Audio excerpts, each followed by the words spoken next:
entity, and then I can actually acquire, sign with each legal entity with MasterCard and Visa, and actually acquire local currency in the local country, and then I don't have any cross-border fee from the Visa and MasterCard schemes.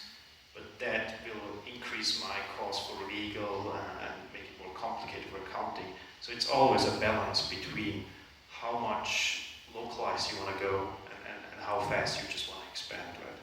So at the moment we're switching. At the beginning we had only one country, and we settled only in one currency, and I'm just expanding it. The more we grow, the more it makes sense to have different currencies that we settle in.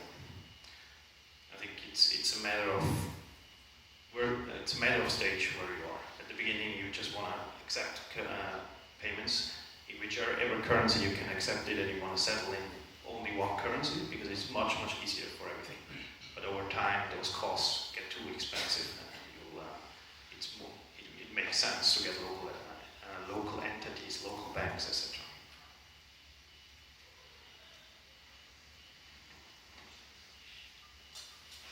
I have a question for all you guys. So how much percentage for the payment from mobile versus from the desktop? Because there is some common knowledge that people using mobile these days they might not prefer to check up on mobile.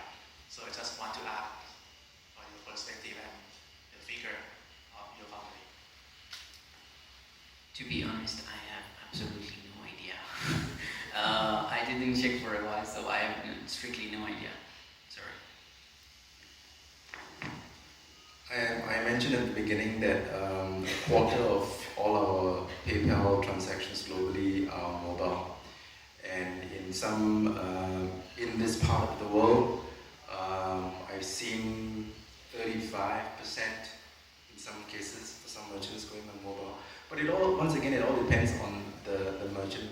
What is their, how do they interact with their consumers? For instance, a merchant who is in the business of selling domain names, right?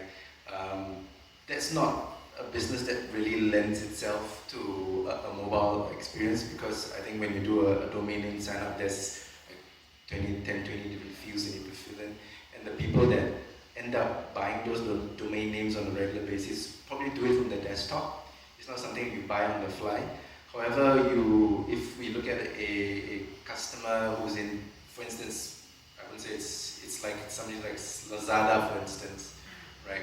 They will have a higher percentage of mobile transactions simply because they have constructed their site to be mobile optimized, easy to select items, easy to buy. So, but we're seeing it at 30-something% and growing double digits every year.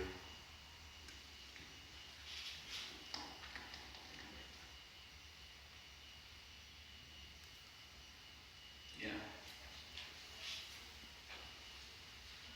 Hi. I guess this question's for Mario, just because my company is in the process of actually integrating LivePay with our e-commerce business. And so I was just wondering, since you already launched it a week ago, what were your biggest challenges? I mean, we're in the process of evaluating the proposal, so I'm just hoping you can give me a heads up.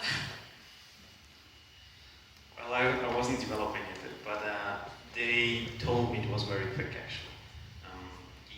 I think the only challenge on our side is once you want to pay the app, you will be transferred to Line Pay. You pay there and then you transfer back. A little bit not the best user experience. Obviously, you want to keep them in the app, but that's what they have.